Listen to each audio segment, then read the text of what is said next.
जंग बहादुरको मृत्यु स्वाभाविक कि हत्या?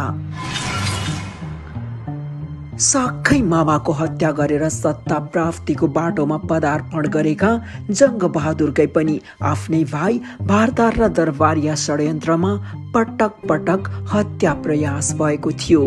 दरबार भित्रको काटमार र षड्यन्त्रपूर्ण राजनीति बीच कुटिल चाल, पैतृक विरासत तथा दुस्साहसको आडमा सत्तारोहण गरी अधिनायक बन्न सफल भए जंग बहादुर राणा। शक्तिशाली जनरल गगन सिंह र महारानी राज्य लक्ष्मी बीचको सल्लाहमा राजा राजेन्द्रले थमाएको बन्दुकबाट उनले तत्कालीन प्रधानमन्त्री तथा साक्खै मामा माथवर सिंह थापाको हत्या गरे। जंग बहादुरले आफ्नो तर्फबाट नेपालको राजनीतिलाई रगतले रंग्याएको यो पहिलो घटना हो। विक्रम सम्वत 1902 जेठ 6 को रात भएको माथवर सिंहको हत्या र रानीको अति विश्वास पात्र गगन सिंह 1903 भदौ 31 गते घरमै अज्ञात व्यक्तिको गोलीले मारिएको रहस्यमय घटनाले जंग बहादुरलाई सत्ताको सिंढी चढ्न सजिलो बनाइदियो। गगन सिंहको हत्या र पत्ता लगाउन रानीको आदेशमा मच्याइएको कोत पर्वले विपक्षीको संहार गर्न जंग बहादुरलाई यथोचित अवसर दियो। समय क्रममा उनी सर्वशक्तिमान शासक बने। कोत पर्वपछि दरबारभित्र जंग बहादुरको हत्या गर्ने गुप्त योजना बन्यो। छोरा रणेन्द्रलाई युवराज घोषणा गर्ने राज्य लक्ष्मीको चाहनालाई उनी वास्ता गरिरहेका थिएनन्। राज्य लक्ष्मीले सरकारमा नयाँ नेतृत्व ल्याउन जंग बहादुरको हत्या गर्न जरुरी ठानिन्। यसका लागि वीरध्वज बस्नेतलाई विश्वास पात्रका रूपमा पाइन्। वीरध्वज र राजा लक्ष्मी बीच तामा तुलसी छोएर भएको धर्मपत्र अनुसार वीरध्वजले जंग बहादुर, सुरेन्द्र र उपेन्द्रलाई मारेर रणेन्द्रलाई राजगद्दीमा राख्ने किरिया खाए। गगन सिंहका छोरा बजीर सिंहलाई पनि षड्यन्त्रमा सामेल गरियो। योजना सफल हुने बित्तिकै वीरध्वज प्रधानमन्त्री हुने पक्का गरियो। जंग बहादुरका छोरा पद्मजंग राणाले लेखेको पुस्तक जंग बहादुरको जीवन यात्रा 2074-80-84 मा यस सम्बन्धी ऐतिहासिक विवरण पढ्न पाइन्छ। बजीर सिंहले आफ्नो रेजिमेन्टका 40-50 जना विश्वासीलाई भण्डार खालको चारै कुना र बगैँचा भरि लुकाएर राख्ने योजना रचे, जसमा निजी शिक्षक पण्डित विजयराज पाण्डे पनि संलग्न थिए। भण्डार खालमा भोज आयोजना गर्ने र त्यही बोलाएर जंग बहादुरलाई सिद्ध्याउने योजना सफल भए विजयराजलाई राजगुरु वा राजपुरोहित बनाउने आश्वासन दिइयो। योजना अनुसार विजयराज जंग बहादुरलाई लिन उनको निवास गए। उनलाई देख्न साथ जंग बहादुरले अपमानजनक लवजमा सोधे, यहाँ किन आएको? यस्तो कडा आवाज सुनेपछि विजयराजलाई लाग्यो जंगले सबै कुरा थाहा पाइसकेछन्। डरै डरमा उनले सबै भेद खोलिदिए। त्यसपछि जंग बहादुरले विजयराजलाई हिरासतमा राखेर उनले बताएको कुरा सत्य भए राजगुरु पदवी दिने लालसा देखाए अनि आफू प्रतिकारमा लागे।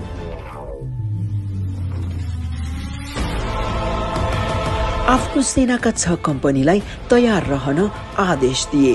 भाइ भतिजका साथ उनी भण्डार खाल लाग्दै गर्दा वीरध्वज उनलाई लिन आइरहेका थिए। आधा बाटैमा 2 जनाको भेट भयो। पूर्ण तयारीका साथ आएका जंग बहादुरको समूहले वीरध्वजलाई समातेर तत्कालै निशस्त्र गरायो। जंग बहादुरको इशारामा कप्तान रणमेहर अधिकारीले वीरध्वजलाई टुक्रा टुक्रा पारेर काटिदिए। त्यस काण्डमा 23 जनाको ज्यान गयो। भण्डारखाल पर्व नामले चिनिएको विक्रम सम्वत 1903 कार्तिक सुदी 12 को यो घटनापछि जंग बहादुरले महारानी राज्य लक्ष्मीका सबै अधिकार कटौती गरी उनलाई काशीवास पठाए। जंग बहादुर सर्वशक्तिमान प्रधानमन्त्री घोषित भए। भण्डारखाल पर्वपछि जसरी सर्वशक्तिमान प्रधानमन्त्रीका रूपमा जंग बहादुर उदाए, उसै गरी राजगुरु खलकमा पाण्डेहरूको उदय भयो। जंग बहादुरलाई मार्ने योजनाका पोल खोलिदिने पाण्डे र उनका वंशजका भाइ काकाका छोराका दरसन्तानले नै राजतन्त्र रहन्जेल राजगुरु तथा धर्माधिकार चलाए। नेपालको इतिहास अध्ययनका क्रममा राजदरबारका राजगुरु तथा पण्डितमा अर्जाल, खनाल, भट्टराई, पाण्डे, मिश्र तथा पौडेलहरू नियुक्त भएको पाइन्छन्। राम शाहको समयमा बगाले अर्जेल, बिहारे अर्जेल, खनाल, भट्टराई थरका 4 पुरोहित थिए। नरभूपाल शाहलाई मन्त्र सुनाउने गुरु गौरीश्वर पण्डित पाण्डे थिए। पृथ्वीनारायण शाहको समयमा भने मिश्रहरूले राजगुरु चलाउने अवसर पाए। गोरखाको इतिहास विजयराज पण्डित इतिहास प्रकाशलाई उद्धृत गर्दै उनै राजगुरु खलकका सन्तति प्रकाश ए राजले पुरातत्व विभागको मुखपत्र प्राचीन नेपालको संख्या 145 असार 2057 5053 प्रकाशमा ल्याएको नेपालका मूल पुरोहितहरू शीर्षक लेख पढ्दा राजगुरु खलकमा कश्यप गोत्रका पाण्डेको उदयबारे थाहा पाउन सकिन्छ।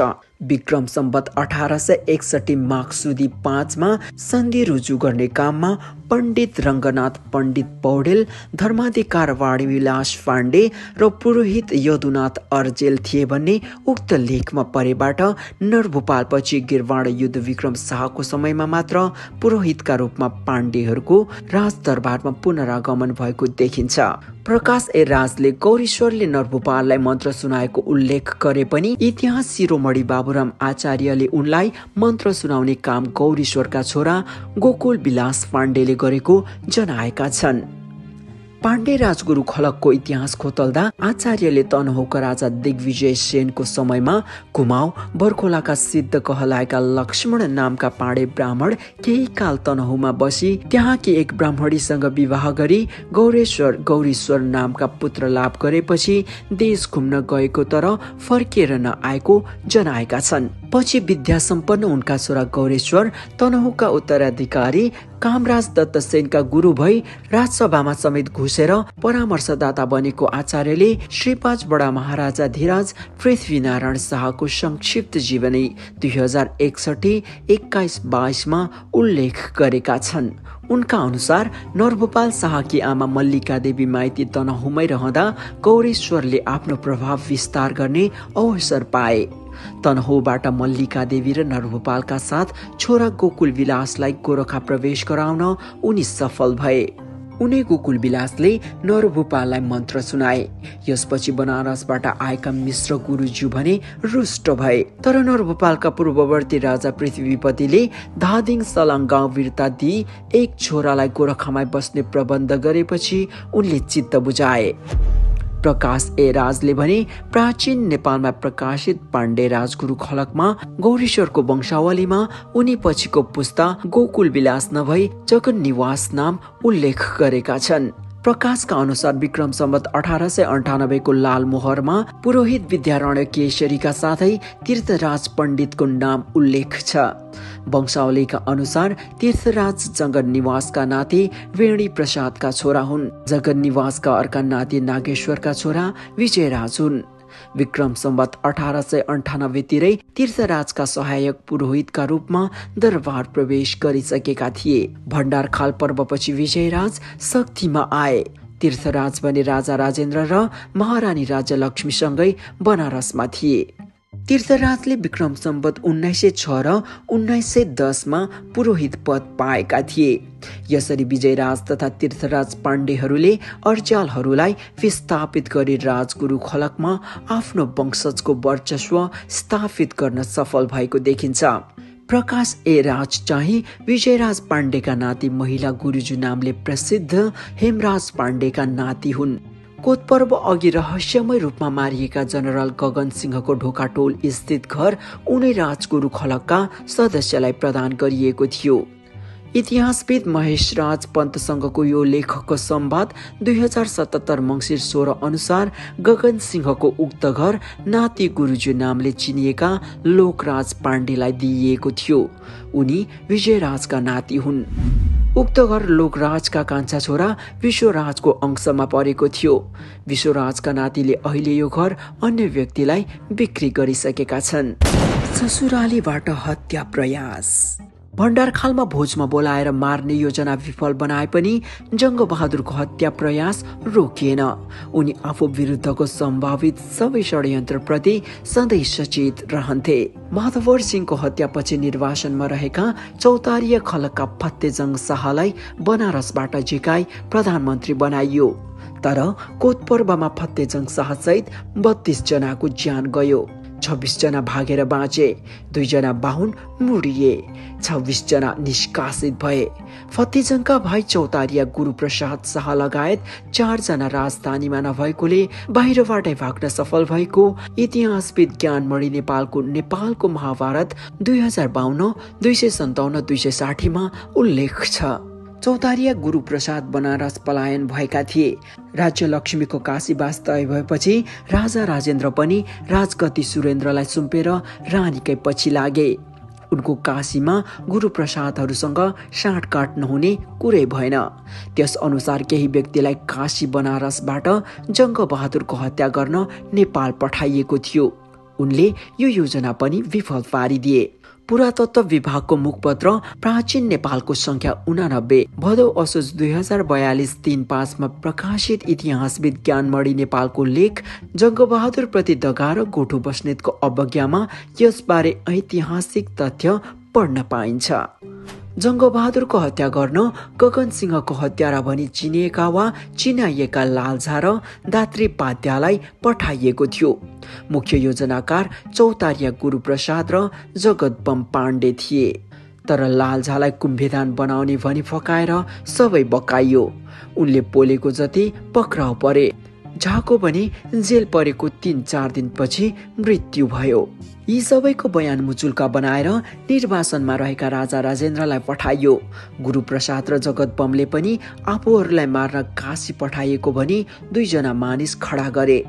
जङ्गबहादुरले आफू विरुद्ध षड्यन्त्र गर्नेलाई दमन गर्दै जाने क्रममा सेवक राम थापालाई ठिमीमा लुकेर बसेको अवस्थामा पक्राउ गरे। उनले जङ्गबहादुरको हत्या गर्न भनी आउने सबैको नाम पोलिदिए। तिनीहरूमा चन्द्रवीर पुतुवार, बदल सिंह गुरुङ र गम्भीर सिंह गुरुङ प्रमुख थिए। तीमध्ये चन्द्रवीरको कान काटेर थुनामा राखियो। बाँकी 2 जनालाई भालाले घोचेर मारियो। यो कुरा राजा राजेन्द्रलाई पनि जानकारी गराइयो। जङ्गबहादुरले यस घटनाका बारेमा राजेन्द्रलाई बडो धम्कीपूर्ण पत्र पठाएर हाँक दिएको देखिन्छ।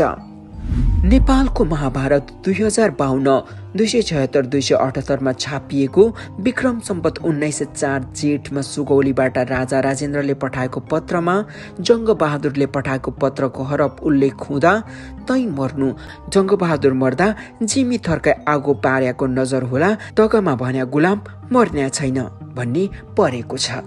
युरोप भ्रमणबाट फर्केर केही दिन भारतमा व्यस्त हुँदा जङ्गबहादुरले आफूलाई मार्ने षड्यन्त्र भएको सूचना पाएका थिए। उनले काशी बनारसबाट गाजीपुरतिर जाँदा चौतारिया गुरुप्रसादले आफ्नो हत्या गर्न 3 जनालाई हतियार सहित पठाएको सूचना पाए।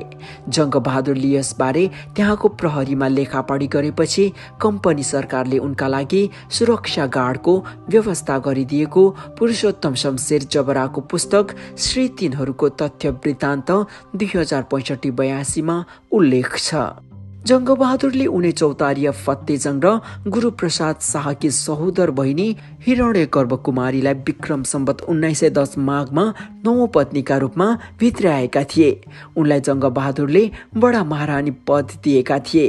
राणाका अनुसार शिकार यात्राकै क्रममा जङ्गबहादुरको 1933 फागुन 16 गते निधन हुँदा उनी सती गएकी थिइन्। भाइकै षड्यन्त्र।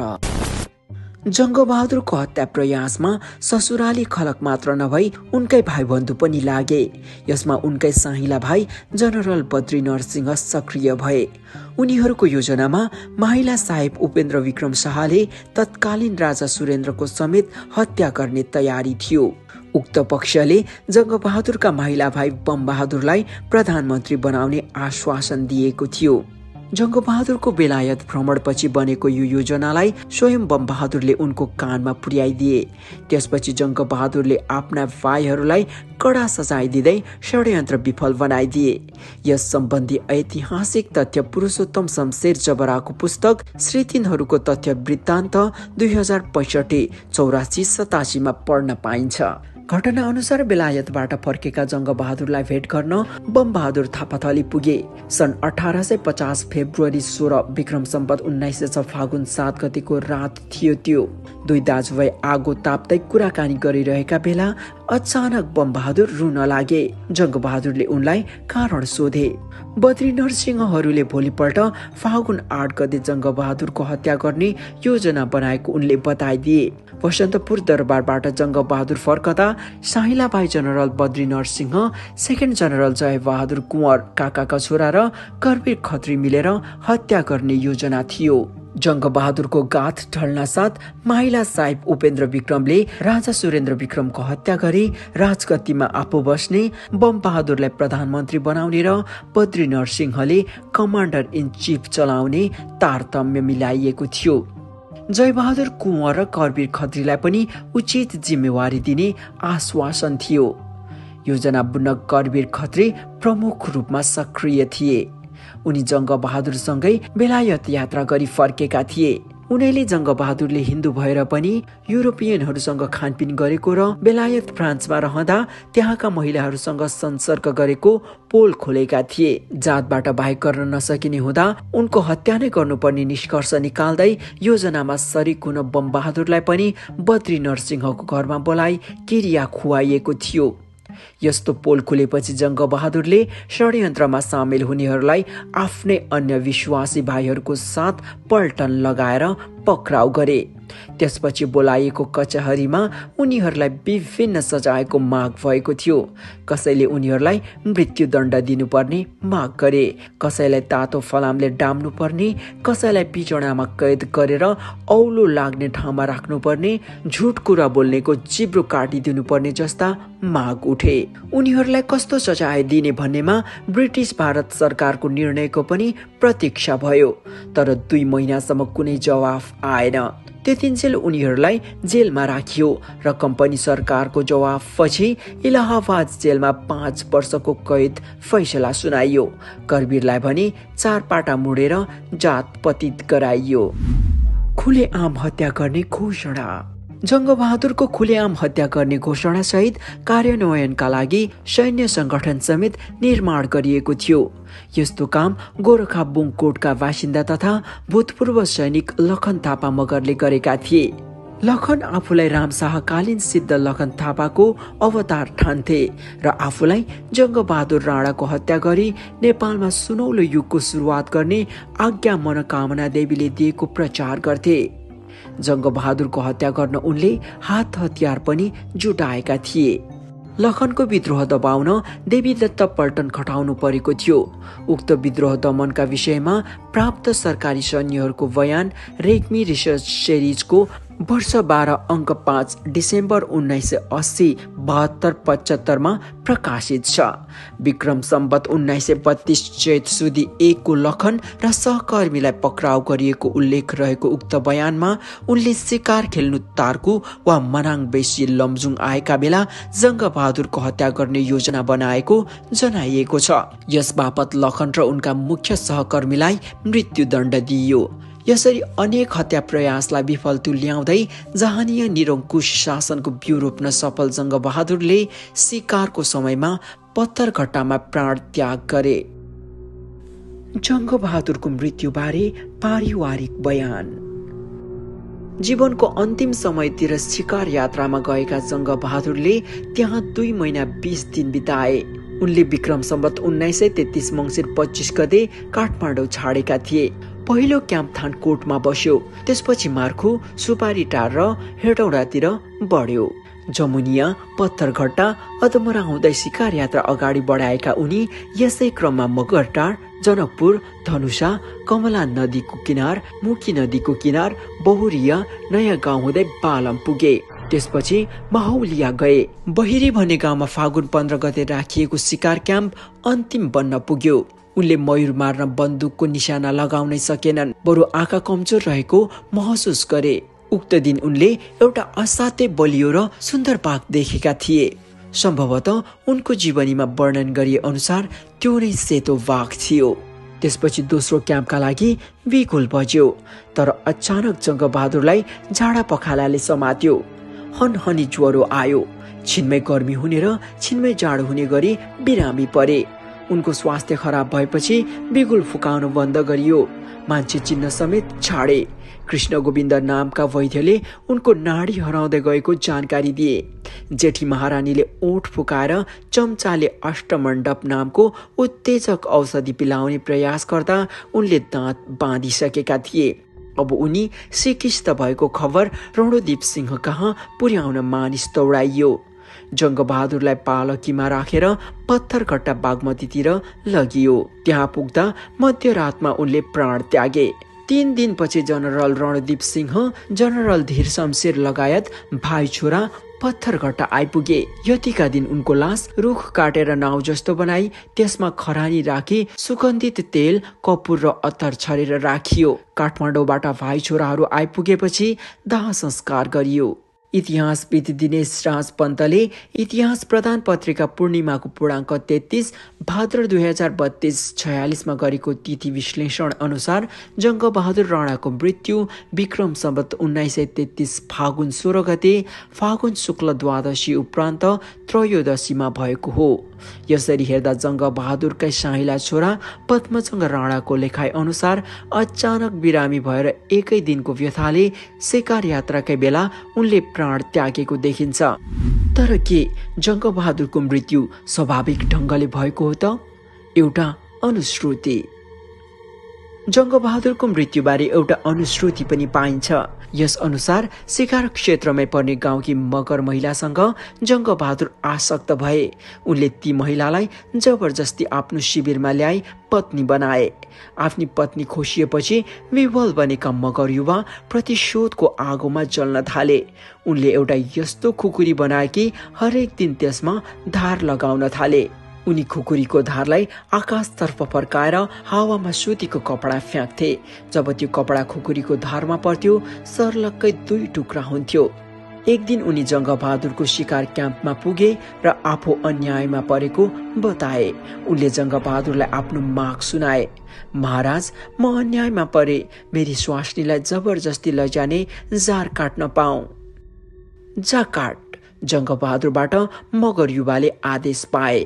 त्यसपछि ती मगरले कम्बरबाट खुकुरी निकालेर जङ्गबहादुरलाई नै प्रहार गरे। यसरी जङ्गबहादुरको मृत्यु हुन पुग्यो। तर यो विवरणलाई पुष्टि गर्ने कुनै लिखत नभेटिएकाले अनुश्रुतिमै सीमित छ। जङ्गबहादुरको हत्या बोगटी क्षेत्रीबाट। अन्वेषक जनक लाल शर्माले भने जङ्गबहादुरको हत्या भएको उल्लेख गरेका छन्।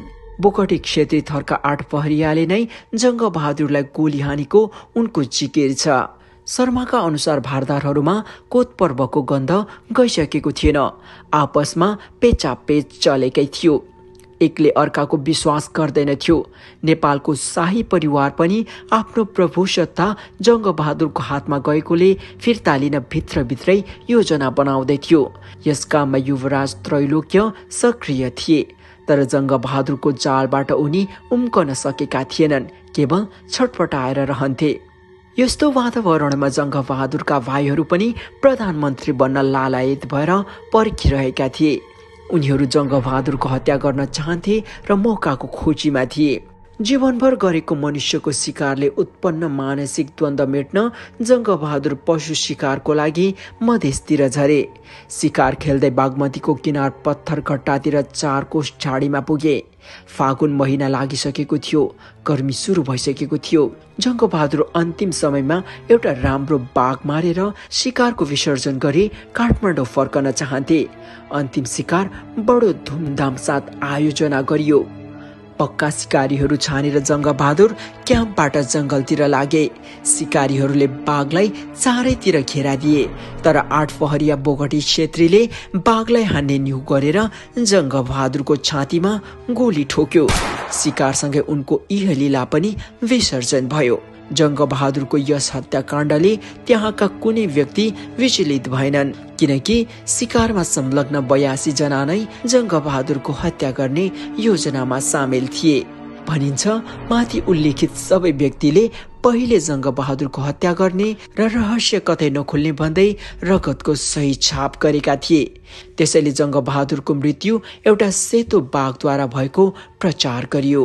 साथै उनको लास कपडाले मोरेर बाकसमा राखियो। बाकस नखोलिकनै उनको दाह संस्कार गरियो। जङ्गबहादुरसँग सती जाने पत्नीहरूले उनको मुख हेर्न चाहे पनि त्यसो गर्न दिइएन। जङ्गबहादुरको मृत्यु सम्बन्धी शर्माको यो रहस्योद्घाटनको थप अनुसन्धान हुन जरुरी छ। यसले प्रश्न उब्जाउँछ, शिकार यात्रामा निस्केका जङ्गबहादुर मरे कि मारिए?